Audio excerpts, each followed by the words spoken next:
আসসালামু আলাইকুম। 18 বাংলা সংবাদে সবাইকে স্বাগত জানাচ্ছি। সাথে আছি নাজিয়াত শাহরিন। শুরুতে বিআরবি কেবলস সংবাদ শিরোনাম। ভবিষ্যৎ প্রজন্মকে সঠিকভাবে গড়ে তুলতে পারলেই কাঙ্ক্ষিত লক্ষ্যে পৌঁছাবে বাংলাদেশ। নতুন করে স্পোর্টসের অনুষ্ঠানে প্রধানমন্ত্রী তরুণদের প্রতিভা বিকাশে সার্বিক সহযোগিতার ঘোষণা। শাপলা চত্বরে হেফাজতে সমাবেশ ও হত্যাযজ্ঞের অভিযোগ আমলে নিল ট্রাইব্যুনাল। শেখ হাসিনার সাবেক সেনাপ্রধান জেনারেল আজিজ সহ পলাতকদের বিরুদ্ধে গ্রেফতারি পরোয়ানা। টানা কয়েকদিনে গ্যাস সংকটে নাকাল রাজধানীবাসী। শিল্প কারখানায় উৎপাদন ব্যাহত। আগামী সপ্তাহ থেকে পরিস্থিতি স্বাভাবিক হতে শুরু করবে জ্বালানি প্রতিমন্ত্রী। 3 শর্তে লাইসেন্স ফিরে পেল মগবাজারের আদ্দিন হাসপাতাল। কাল থেকে শুরু কার্যক্রম। সরকারের প্রতি কৃতজ্ঞতা প্রকাশ কর্তৃপক্ষের।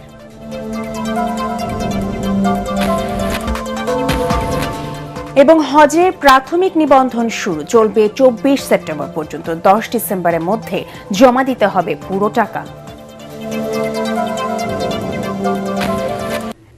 শুনছিলেন বিআরবি কেবলস সংবাদ শিরোনাম। এবারে বিস্তারিত। বাংলাদেশকে সঠিক গন্তব্যে নিয়ে যেতে ভবিষ্যৎ প্রজন্মকে সঠিকভাবে গড়ে তুলতে সরকার দৃঢ় প্রতিজ্ঞ বলে জানিয়েছেন প্রধানমন্ত্রী তারেক রহমান। রাজধানীর আর্মি স্টেডিয়ামে নতুন করে স্পোর্টসের সমাপনী অনুষ্ঠানে তিনি বলেন, কিশোর তরুণরাই দেশের ভবিষ্যৎ। তাদের প্রতিভা বিকাশে সর্বোচ্চ সহযোগিতা করবে সরকার। বিস্তারিত জানাচ্ছেন কামরুজ্জামান রাজীব।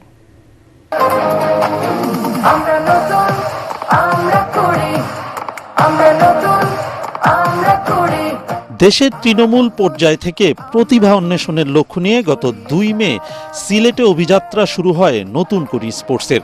প্রথমবারের মতো আয়োজিত নতুন কুড়ি স্পোর্টসের এবারের প্রতিযোগিতায় ফুটবল, ক্রিকেট, কাবাডি, অ্যাথলেটিক্স, সাঁতার, দাবা, ব্যাডমিন্টন ও মার্শাল আর্ট এই 8টি ইভেন্টে অংশ নেয় 12 থেকে 14 বছরের প্রায় 1,70,000 কিশোর কিশোরী। প্রতিযোগিতার জাতীয় পর্যায়ে সমাপনী অনুষ্ঠানে যোগ দেন প্রধানমন্ত্রী তারেক রহমান।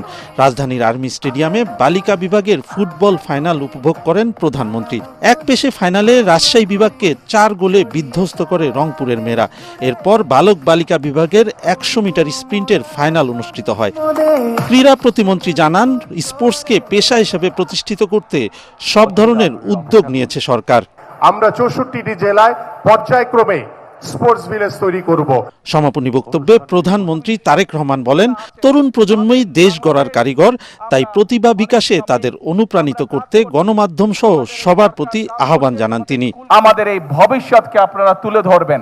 আমাদের বাংলাদেশ অনেক সমস্যায় আছে, বাংলাদেশে আমরা সেটি অস্বীকার করছি না, কিন্তু এই সমস্যার পাশাপাশি আমরা দেখতে পাচ্ছি যে বাংলাদেশকে আমরা কোথায় নিয়ে যেতে পারবো। তোমরা যদি আগামী দিনে নিজেদেরকে গড়ে তুলতে পারো সঠিকভাবে, তাহলেই আমরা বাংলাদেশকে ভবিষ্যতে গড়ে তুলতে পারবো। নিজেকে গড়ে তুলতে হবে। তুমি যত শক্তভাবে নিজেকে গড়ে তুলতে পারবে, তুমি তোমার বাংলাদেশকে তত সুন্দরভাবে গড়ে তুলতে পারবে। কিশোর তরুণদের দেশ গড়ার দায়িত্ব নেওয়ার আহ্বান জানিয়ে প্রধানমন্ত্রী বলেন, ভবিষ্যৎ প্রজন্মের প্রতিভা বিকাশে সব ধরনের পরিকল্পনা হাতে নিয়েছে সরকার। আমরা আছে, তোমরা যে পড়ালেখা করতে চাইবে, সরকার থেকে আমরা তার ব্যবস্থা করব যাতে সে ভালো করে পড়ালেখা করতে পারে। তোমরা যে গান গাইতে চাইবে, যে ছবি আঁকতে চাইবে, যে খেলাধুলা করতে চাইবে, আমরা সব রকম তোমাদেরকে সহযোগিতা করার সর্বোচ্চ চেষ্টা করবে সরকার। তোমাদের দিকে বাংলাদেশের ভবিষ্যৎ তাকিয়ে আছে, বাংলাদেশ তোমাদের দিকে তাকিয়ে আছে। তোমরা যদি নিজেদেরকে গড়ে তুলতে পারো, আমরা একটা সুন্দর বাংলাদেশ গড়ে তুলতে পারবো। পরে প্রতিযোগিতার বিভিন্ন ইভেন্টে বিজয়ীদের হাতে পুরস্কার তুলে দেন সরকার প্রধান। কামরুজ্জামান রাজীব, এটিএন বাংলা, ঢাকা। মতিঝিল শাপলা চত্বর হত্যাযজ্ঞ মামলায় সাবেক প্রধানমন্ত্রী শেখ হাসিনা, তৎকালীন সেনাপ্রধান জেনারেল আজিজ সহ 41 জনের বিরুদ্ধে আনুষ্ঠানিক অভিযোগ আমলে নিয়েছেন ট্রাইব্যুনাল।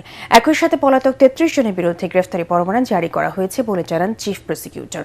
তিনি বলেন, হেফাজত ইসলামকে রাজনৈতিকভাবে নির্মূল করতেই পরিকল্পিতভাবে এই হত্যাকাণ্ড চালিয়েছিল আওয়ামী লীগ। আরও জানাচ্ছেন মুশফিকুর রহমান। 2013 সালের 5 মে মতিঝিলের শাপলা চত্বরে হেফাজতে ইসলামের সমাবেশকে কেন্দ্র করে রাতভর হত্যাযজ্ঞ চালায় তৎকালীন আওয়ামী লীগ সরকার। সোমবার এই হত্যাকাণ্ডের মামলার আনুষ্ঠানিক অভিযোগ দাখিল করে আন্তর্জাতিক অপরাধ ট্রাইব্যুনালের প্রসিকিউশন টিম। এতে অভিযুক্ত করা হয় সাবেক প্রধানমন্ত্রী শেখ হাসিনা, তৎকালীন স্বরাষ্ট্রমন্ত্রী মহিউদ্দিন খান আলমগীর, শামসুল হক টুকু, দীপুমণি, আব্দুর রাজ্জাক, বিজিবির ডিজি, ডিএমপি কমিশনার বেনজির আহমেদ, আইজিপি শহীদুল হক, ডিবি প্রধান হারুন সহ ৪১ জনকে। আরও আসামি করা হয় গণজাগরণ মঞ্চের মুখপাত্র ইমরান এইচ সরকার, ঘাতক দালাল নির্মূল কমিটির সভাপতি শাহরিয়ার কবির, সাংবাদিক মোজাম্মেল বাবু ও ফারজানা রূপাকে। পরে অভিযোগ আমলে নিয়ে পলাতক ৩২ জন আসামির বিরুদ্ধে গ্রেফতারি পরোয়ানা জারি করে ট্রাইব্যুনাল ২। বিভিন্ন বাহিনী প্রধানদেরকে নেওয়া হয়েছে, তাদের দুইটা কারণে নেওয়া হয়েছে। একটা হচ্ছে তাদের সুপিরিয়র রেসপন্সিবিলিটি ছিল, অর্থাৎ কমান্ড রেসপন্সিবিলিটি যেমন ছিল, তাদের আবার কিন্তু ইন্ডিভিজুয়াল রেসপন্সিবিলিটিও ছিল। তারা অনেকেই কিন্তু সশরীরে অংশগ্রহণ করেছে। ইচ্ছা হলে আরও হয়তো অনেককে আনা যেত, কিন্তু আমরা যে ৪১ জনকে এনেছি, আমরা দেখেছি যে তাদের সম্পৃক্ততা এমনভাবে যে তাদের কাউকেই এখান থেকে আর স্পেয়ার করার কোনো সুযোগ নেই। মামলার তদন্তের শুরু থেকেই কারান্তরীণ আছেন সেই সময়ের ঢাকা মহানগর গোয়েন্দা পুলিশের উপপুলিশ কমিশনার মোল্লা নজরুল। তদন্তে হত্যাকাণ্ডের সাথে সংশ্লিষ্টতার কোনো প্রমাণ না পাওয়ায় আসামির তালিকা থেকে বাদ দেওয়া হয়েছে মোল্লা নজরুলের নাম। এ হত্যাযজ্ঞে আওয়ামী লীগের সংশ্লিষ্টতা রয়েছে বলে জানিয়েছেন chief prosecutor Aminul Islam. Target অনুযায়ী হেফাজতকে যেখানে পাওয়া যাবে ওখানে হত্যা করবে, এইটাই ছিল সিস্টেমেটিক এবং ওয়াইড স্প্রেড। এটা জেনোসাইড, কারণ একত্রে এতগুলো মানুষকে আপনি নির্বিচারে সিভিলিয়ান পপুলেশনের উপরে আপনি অ্যাটাক করতেছেন, লেথাল উইপন ইউজ করতেছেন, সাউন্ড গ্রেনেড ব্যবহার করতেছেন। এখানে তিনটা অভিযোগ মেইনলি, একটা হচ্ছে political persecution, attack against civilian population, আরেকটা হচ্ছে জেনোসাইড। আগামী ১৬ই আগস্ট পরবর্তী শুনানির দিন ধার্য করেছে ট্রাইব্যুনাল। মুশফিকুর রহমান, এটিএন বাংলা, ঢাকা।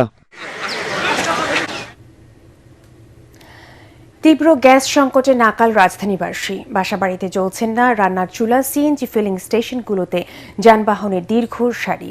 গ্যাসের সংকটে ব্যাহত হচ্ছে শিল্প কারখানায় উৎপাদন। ভুক্তভোগীদের আশা সরকারের আন্তরিকতায় দ্রুত সংকটের সমাধান হবে। সাজ্জাদ জাহানের প্রতিবেদন। ভোর কিংবা রাত, চুলার সামনে অপেক্ষা, তবুও গ্যাসের দেখা নেই। কোথাও একেবারেই গ্যাস নেই, আবার কোথাও চাপ এতটাই কম যে রান্নার জন্য করতে হচ্ছে ঘন্টার পর ঘন্টা অপেক্ষা। বাধ্য হয়ে বাইরের খাবারের উপর নির্ভর করছেন অনেকেই। শুধু বাসাবাড়ি নয়, প্রভাব পড়েছে রাজধানীর সিএনজি ফিলিং স্টেশনগুলোতে। ঘন্টার পর ঘন্টা লাইনে দাঁড়িয়ে থেকেও মিলছে না কাঙ্ক্ষিত গ্যাস। ট্রিপ কমে যাওয়ায় আর্থিক ক্ষতির সম্মুখীন হচ্ছেন চালকরা। বসতে বসতে সারাক্ষণ এখান থেকে বসতে সব ক্লান্ত হয়ে যেতেছি। এখন তার গ্যাস পাওয়া যাচ্ছে না। গ্যাস কখন দিবে তাও কোনো তার নিশ্চয়তা নাই, কখন দিবে সেটাও বলে না। গ্যাস যখন আসবে তখন দিবে। তো এইভাবে আমরা যদি থাকি তাহলে আমরা তো আসলে পেটের তো ভাত যাবে না। তেলের দামটা বাড়াইলো, তখন তেলের সংকটটা নাই। কোথায় গেল উদা হয়ে গেল, মানে মনে হয় যে এটা তেলেস্পাতি কারবার হয়ে গেল।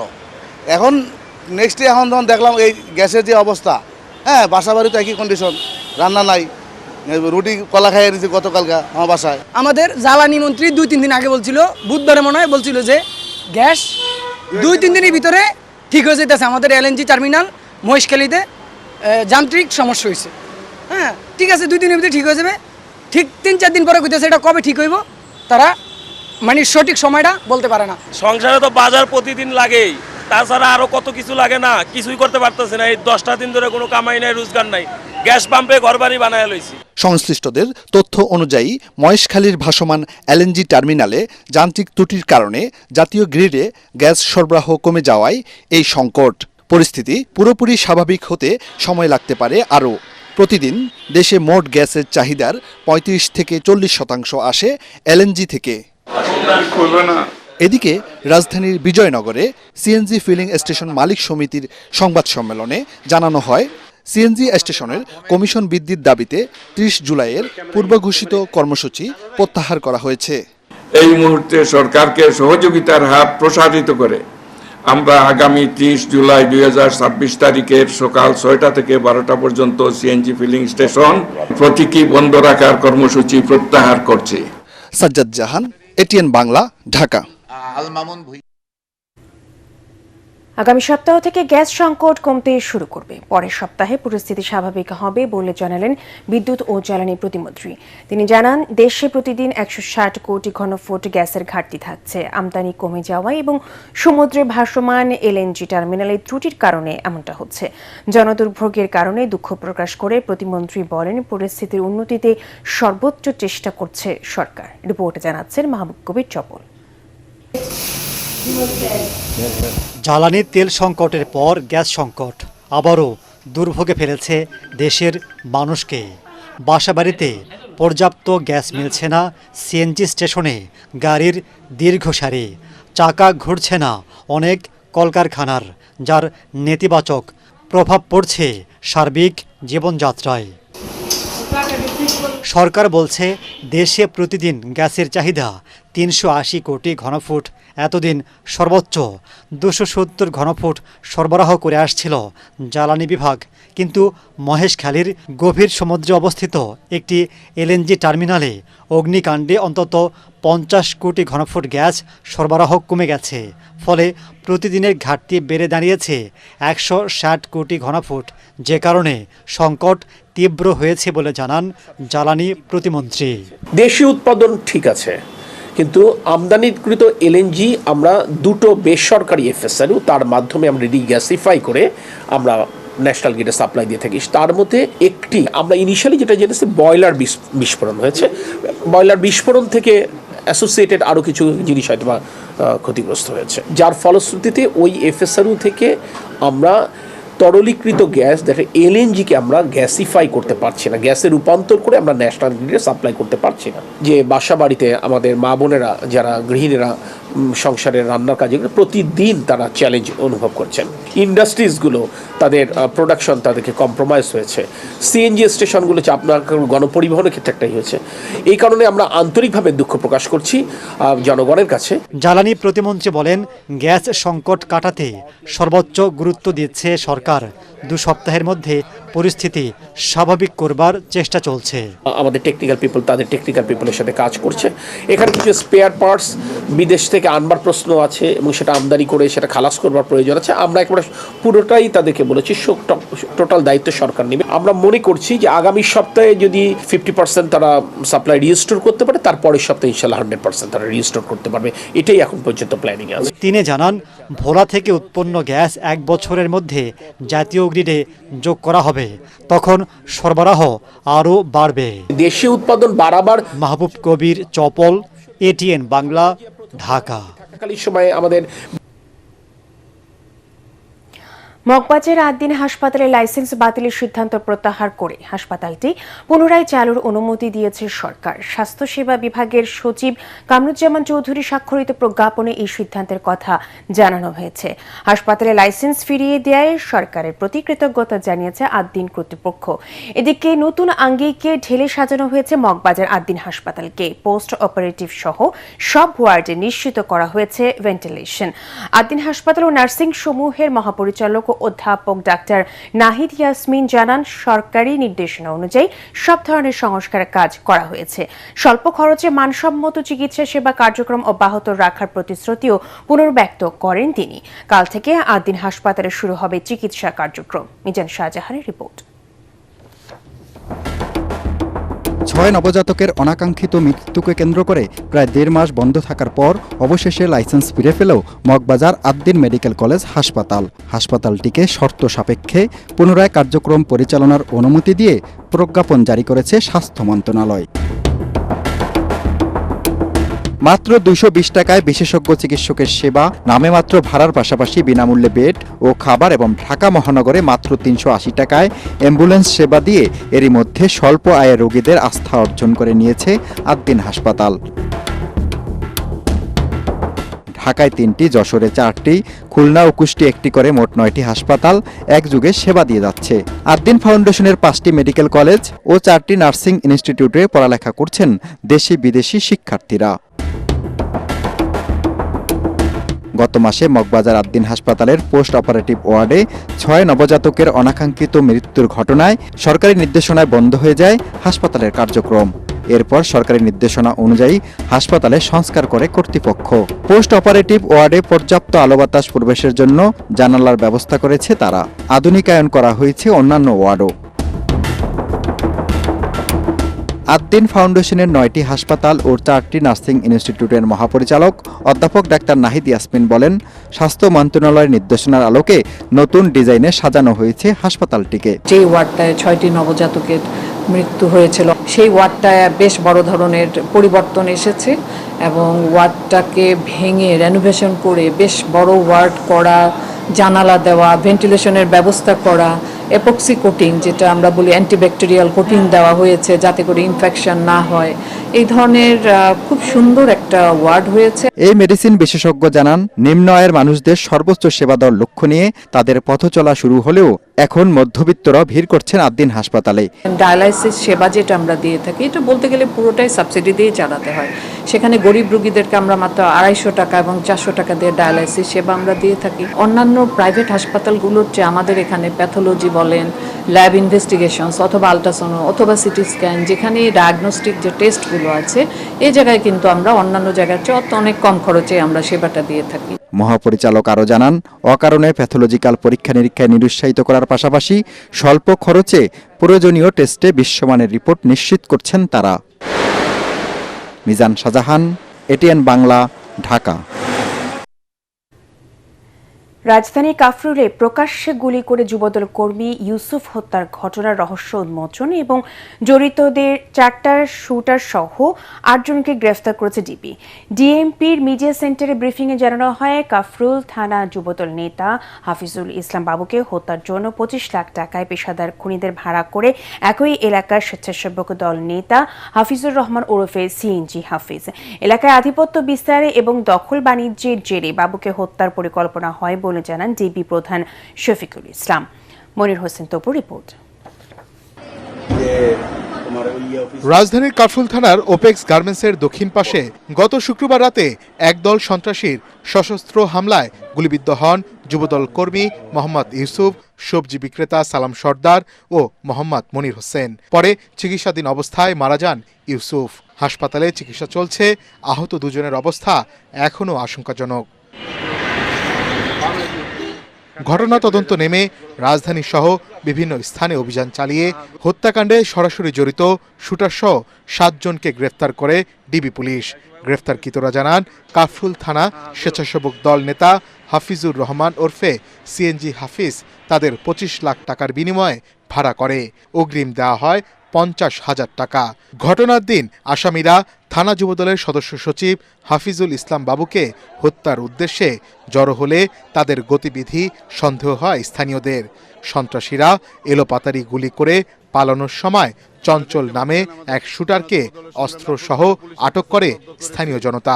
সিএনজি হাফিজ যুবদলের সদস্য সচিব হাফিজুল ইসলাম বাবুকে হত্যার উদ্দেশ্যে তার নিজ জেলা মাগুরার আশেপাশে হইতে অনুমান 25 লক্ষ টাকায় পেশাদার খুনি ভাড়াটিয়া বাহিনী ভাড়া করে। তারা বাবুকে হত্যার উদ্দেশ্যে সিএনজি হাফিজের গ্যারেজে হাফিজ সহ সবাই একত্রিত হয়। পিস্তলগুলো হাফিজ নিজ হাতে পার্স খুলে গুলি লোড করে। গোয়েন্দা পুলিশ ডিবি জানায়, দীর্ঘদিন ধরে এলাকার ময়লার টেন্ডার, ফুটপাত দখল এবং এলাকায় আধিপত্য বিস্তারকে কেন্দ্র করে বাবুকে হত্যার পরিকল্পনা করে সিএনজি হাফিজ। ঘটনার পর থেকে পলাতক অভিযুক্ত এই স্বেচ্ছাসেবক দল নেতা। গ্রেপ্তারকৃত আসামিরা স্বীকার করেছে যে তারা হাফিজ তাদেরকে ভাড়া করে নিয়ে এসেছে। অন্য আরেক ব্রিফিংয়ে সিটিটিসি জানায়, জাল নোট তৈরির সরঞ্জাম সহ 2 জনকে গ্রেফতার করা হয়েছে। এ সময় বিপুল পরিমাণের জাল নোট উদ্ধার করা হয়। মনির হোসেন তপু, এটিএন বাংলা, ঢাকা। 2027 সালের হজের প্রাক ও প্রাথমিক নিবন্ধন প্রক্রিয়া শুরু হয়েছে। সরকারি ও বেসরকারি 2 মাধ্যমেই 24 সেপ্টেম্বর পর্যন্ত প্রাথমিক নিবন্ধনের সুযোগ পাবেন হজ যাত্রীরা। তবে ঠিক কোন ধাপে কত টাকা জমা দিতে হবে বা কি কি নিয়ম মানতে হবে তা নিয়ে অনেকের ধারণা স্পষ্ট নয়। সাধারণ মানুষের সুবিধায় পুরো নিবন্ধন প্রক্রিয়াটি নিয়ে জাহিদুল আলমের রিপোর্ট। تزودوا فإن خير الزاد التقوى لبيك اللهم لبيك لبيك يا مجيب المتقين نداء يفوح من পবিত্র হজ পালন ইচ্ছুকদের জন্য শুরু হয়ে গেছে নিবন্ধন প্রক্রিয়া। 2027 সালের হজে অংশ নিতে হলে মোট 3টি ধাপ পার করতে হবে। নিয়ম অনুযায়ী 30,240 টাকা দিয়ে প্রাক নিবন্ধন করার পর আগামী 24 সেপ্টেম্বরের মধ্যে 3.5 লাখ টাকা জমা দিয়ে প্রাথমিক নিবন্ধন নিশ্চিত করতে হবে। এ সময় হজ যাত্রীকে কাঙ্ক্ষিত প্যাকেজটি নির্বাচন করতে হবে। طهور وقلوب এবার সরকারিভাবে মোট 2টি প্যাকেজ রাখা হয়েছে। উচ্চ সুবিধার প্যাকেজ 1-এর মূল্য 6,15,263 টাকা। এই প্যাকেজে মক্কায় হারাম শরীফের 1 থেকে প্রায় 1.5 কিলোমিটারের মধ্যে এবং মদিনার মার্কাজিয়া এলাকায় হোটেলের সুবিধা মিলবে। আর কিছুটা সাশ্রয়ী প্যাকেজ 2-এর মূল্য 5,05,648 টাকা। এই প্যাকেজে হোটেলের দূরত্ব প্যাকেজ 1-এর চেয়ে কিছুটা বেশি। طهور وقلوب বেসরকারি এজেন্সির মাধ্যমে যারা যেতে চান তাদের জন্য হাব 3টি প্যাকেজ ঘোষণা করেছে। সবচেয়ে কম খরচ প্যাকেজ 3-এ, মূল্য 5,13,545 টাকা। এখানে মক্কার হোটেল হারাম শরীফ থেকে সর্বোচ্চ 3 কিলোমিটার এবং মদিনার হোটেল সর্বোচ্চ 1 কিলোমিটারের মধ্যে হবে। প্যাকেজ 2-এর মূল্য 5,95,580 টাকা। এই প্যাকেজে হোটেলের দূরত্ব প্যাকেজ 3-এর চেয়ে কম হবে। আর বিশেষ প্যাকেজ 1-এর মূল্য 7,91,060 টাকা। এখানে হোটেলগুলো হারাম শরীফের হাঁটা দূরত্বে হবে এবং কোরবানির খরচও অন্তর্ভুক্ত থাকবে। طهور وقلوب টাকা জমার পাশাপাশি কিছু জরুরি বিষয় রয়েছে। এর মধ্যে রয়েছে পাসপোর্টের মেয়াদ অবশ্যই 2027 সালের 31 ডিসেম্বর পর্যন্ত থাকতে হবে। 15 বছরের কম বয়সীরা হজের আবেদন করতে পারবেন না।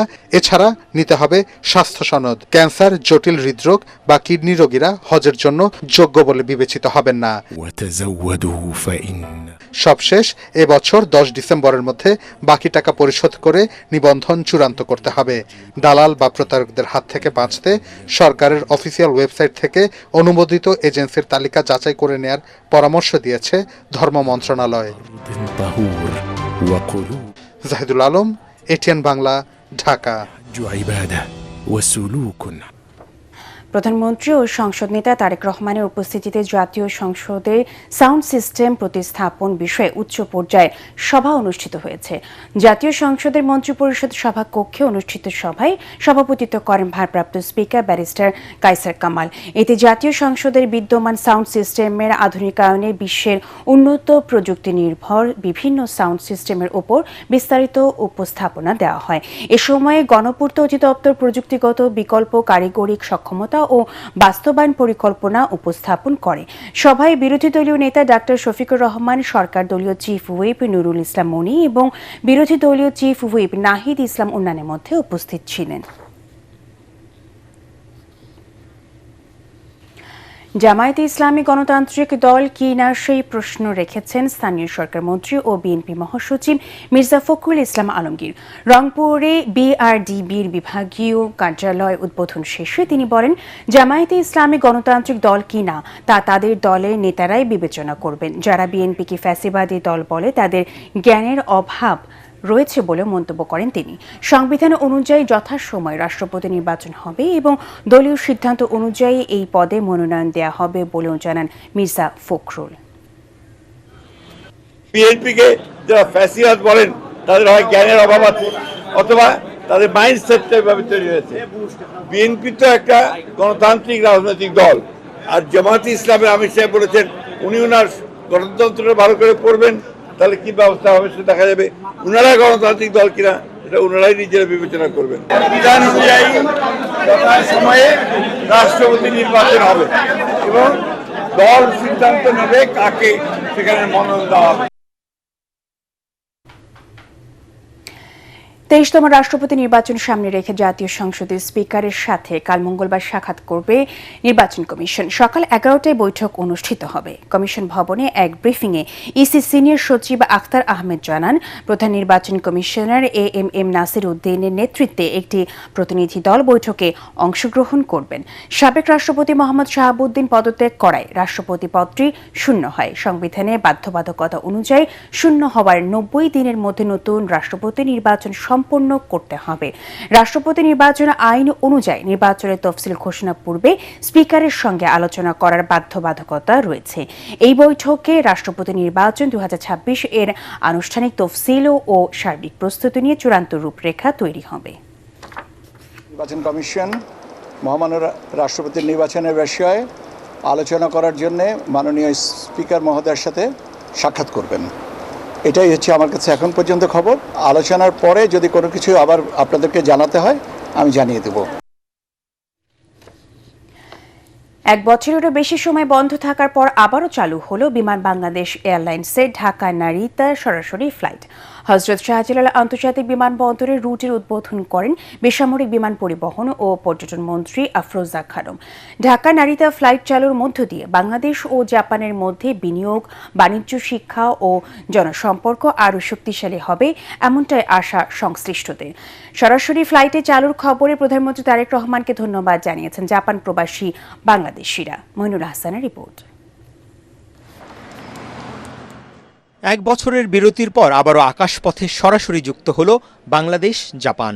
রোববার মধ্যরাতে হযরত শাহজালাল আন্তর্জাতিক বিমানবন্দরে বিমান বাংলাদেশ এয়ারলাইন্সের ঢাকা নারিতা সরাসরি রুটের উদ্বোধন করেন বেসামরিক বিমান পরিবহন ও পর্যটন মন্ত্রী, প্রতিমন্ত্রী সহ অতিথিরা।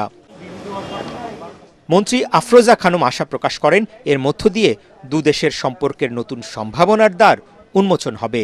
তিনি জানান, প্রধানমন্ত্রী তারেক রহমানের নির্দেশে চালু হওয়া এই রুটের ফ্লাইট এখন থেকে সচল থাকবে। শুধু একটি পরিবহন সেবা নয়, বরং দুই দেশের অর্থনৈতিক সম্পর্কের একটি অপরিহার্য অবকাঠামো। বন্ধ করা প্রশ্নই ওঠে না। আমাদের মাননীয় প্রধানমন্ত্রী প্রবাসীদের সেবা, বিমান সেবা দেওয়ার জন্যই আমাদের দায়িত্ব দিয়েছেন। জাপানে অবস্থানরত প্রায় ৪৫,০০০ বাংলাদেশি শিক্ষার্থী, শ্রমিক, প্রবাসীদের দীর্ঘদিনের চাহিদার কথা বিবেচনায় রেখেই রুটটি পুনরায় চালু করার কথা জানান বিমান প্রতিমন্ত্রী রশিদুজ্জামান মিল্লাত। অবশ্যই এটা লাভজনক হবে। এটার কিন্তু ফিরতি ফ্লাইট যেটা ফুল অলরেডি বুকিং হয়ে আছে। আমাদের লিজ ফ্লাইট যখন আসবে তখন সেখানে আমরা ফ্রিকোয়েন্সি বাড়িয়ে দিব। এদিকে এক বছর বন্ধ থাকার পর ঢাকা নারিতা রুটের সরাসরি ফ্লাইট চালু হওয়ার খবরে উচ্ছ্বাস প্রকাশ করেন জাপান প্রবাসী বাংলাদেশিরা। এটি আসলে জাপানের বসবাসরত সকল বাংলাদেশের প্রাণের দাবি ছিল। মাননীয় প্রধানমন্ত্রী জাপান প্রবাসীদের প্রাণের দাবিটি পূরণ করেছে, তাই আন্তরিকভাবে ধন্যবাদ জ্ঞাপন করছি। যারা নতুন আসে, আমাদের মা বাবা মুরব্বীরা যারা আসে, সরাসরি ওখান থেকে তুলে দিলে এখানে আসতে সুবিধা হয়। কাজেই এই রোডটা যেন কোনোভাবেই বন্ধ না হয়। অ্যাকচুয়ালি বিমান বাংলাদেশ হচ্ছে বাংলাদেশ আর জাপানের একটা ব্রিজ। যারা নিয়মিত আসা যাওয়া করি, এটা আমাদের জন্য অনেকটা কনভিনিয়েন্ট একটা ইস্যুস। রোববার দিবাগত রাত 2:45 বিমান বাংলাদেশ এয়ারলাইন্সের BG 376 ফ্লাইটটি নারিতার উদ্দেশ্যে ঢাকা ছেড়ে যায় এবং বাংলাদেশ সময় সোমবার সকাল 10টার দিকে জাপানে পৌঁছায়। ঢাকা নারিতা ফ্লাইটকে প্রবাসী বাংলাদেশিরা বাংলাদেশের জন্য একটি বড় ব্র্যান্ডিং হিসেবে দেখছেন। তাই তাদের দাবি, যে কোনো পরিস্থিতিতে হোক এই ফ্লাইট যাতে, অর্থাৎ ঢাকা থেকে সরাসরি জাপান যে ফ্লাইট রয়েছে বিমান বাংলাদেশে, সেটি যাতে সচল থাকে। Moinul Hasan, ATN Bangla, Tokyo, Japan. Pubali bank বাণিজ্য সংবাদ।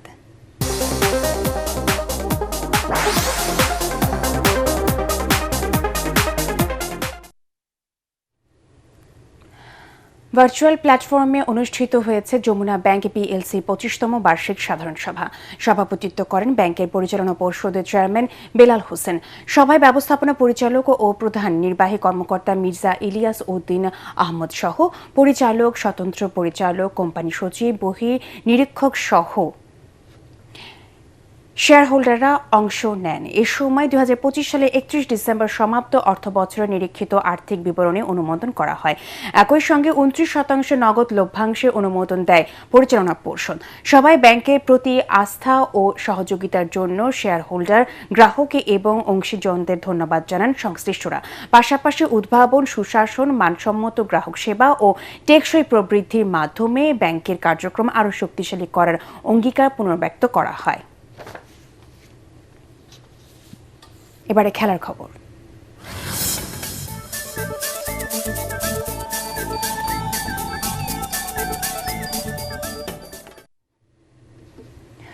আসন্ন অস্ট্রেলিয়া সফর নিয়ে ক্রিকেটারদের মতো সংগঠকরাও রোমাঞ্চিত। অজিদের সঙ্গে আগামী মাসে 2 ম্যাচে টেস্ট সিরিজ খেলবে টাইগাররা। প্রধান নির্বাচক হাবিবুল বাশার আশা করছেন অস্ট্রেলিয়ার সঙ্গে ভালো ফল করার, তবে জিম্বাবুয়ের কাছে হেরে ইনিংস ব্যবধানে হারটা চোখ রাঙাচ্ছে ফিল সিমেন্সের দলকে। পরাগার মানে রিপোর্ট। দীর্ঘ 23 বছর পর অস্ট্রেলিয়ার মাটিতে টেস্ট সিরিজ খেলতে যাচ্ছে বাংলাদেশ ক্রিকেট দল। এর আগে 2003 সালে অজিদের মাটিতে টেস্ট খেলেছিল টাইগাররা। 2 ম্যাচের সেই সিরিজে হোয়াইট ওয়াশ হয়েছিল তারা। এতদিন অভিজ্ঞতার পাশাপাশি সামর্থ্য বেড়েছে লাল সবুজের দলের। তাই অস্ট্রেলিয়া সফর নিয়ে প্রধান নির্বাচক হাবিবুল বাশার বেশ রোমাঞ্চিত।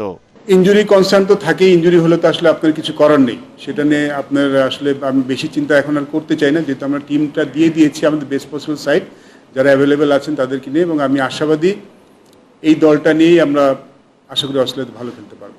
অস্ট্রেলিয়াকে এর আগে দেশের মাটিতে টেস্টে হারিয়েছে বাংলাদেশ। ডারউইন ও ম্যাকাও টেস্টে প্রতিদ্বন্দ্বিতা চান প্রধান নির্বাচক, তবে কাজটা সহজ নয়। অজিদের কাছ থেকে সম্মান আদায় করে নিতে চান তিনি। চোটের কারণে দলের মূল বোলারদের না পাওয়ার আক্ষেপ রয়েছে প্রধান নির্বাচক হাবিবুল বাশারের। একজন ফাস্ট বোলারের যতই চেষ্টা করেন ইনজুরি মুক্ত রাখার, ফাস্ট বোলার আপনি যদি ফাস্ট বোলার হিস্ট্রি দেখেন ইজ ডিফিকাল্ট। আপনি মিনিমাইজ করতে পারেন, বাট ফাস্ট বোলার বোলিং করবে ইনজুরি হবে না, এটা আসলে যতই আপনি চেষ্টা করেন ইজ ডিফিকাল্ট। বাট আমরা কিন্তু অনেক মেনটেন করছি। অস্ট্রেলিয়ার সঙ্গে টেস্ট ম্যাচ খেলতে আগামী 31 জুলাই ডারউইনের উদ্দেশ্যে দেশ ছাড়বে বাংলাদেশ ক্রিকেট দল। পরাগারমান, এটিএন বাংলা, ঢাকা। শেষ করার আগে বিআরবি কেবল সংবাদ শিরোনামগুলো জানিয়ে দেব আরো একবার। ভবিষ্যৎ প্রজন্মকে সঠিকভাবে গড়ে তুলতে পারলে কাঙ্ক্ষিত লক্ষ্যে পৌঁছাবে বাংলাদেশ। নতুন কুড়ি স্পোর্টসের অনুষ্ঠানে প্রধানমন্ত্রী। তরুণদের প্রতিভা বিকাশে সার্বিক সহযোগিতার ঘোষণা। শাপলা চত্বরে হেফাজতের সমাবেশে হত্যাযজ্ঞের অভিযোগ আমলে নিল ট্রাইব্যুনাল। শেখ হাসিনা, সাবেক সেনাপ্রধান জেনারেল আজিজ সহ পলাতকদের বিরুদ্ধে গ্রেফতারি পরোয়ানা। টানা কয়েকদিনে গ্যাস সংকটে নাকাল রাজধানীবাসী। শিল্প কারখানায় উৎপাদন ব্যাহত। আগামী সপ্তাহ থেকে পরিস্থিতি স্বাভাবিক হতে শুরু করবে জ্বালানি প্রতিমন্ত্রী। 3 শর্তে লাইসেন্স ফিরে পেল মগবাজারের আদ্দিন হাসপাতাল। কাল থেকে শুরু কার্যক্রম। সরকারের প্রতি কৃতজ্ঞতা প্রকাশ কর্তৃপক্ষের। এবং হজে প্রাথমিক নিবন্ধন শুরু চলবে 24 সেপ্টেম্বর পর্যন্ত। 10 ডিসেম্বরের মধ্যে জমা দিতে হবে পুরো টাকা।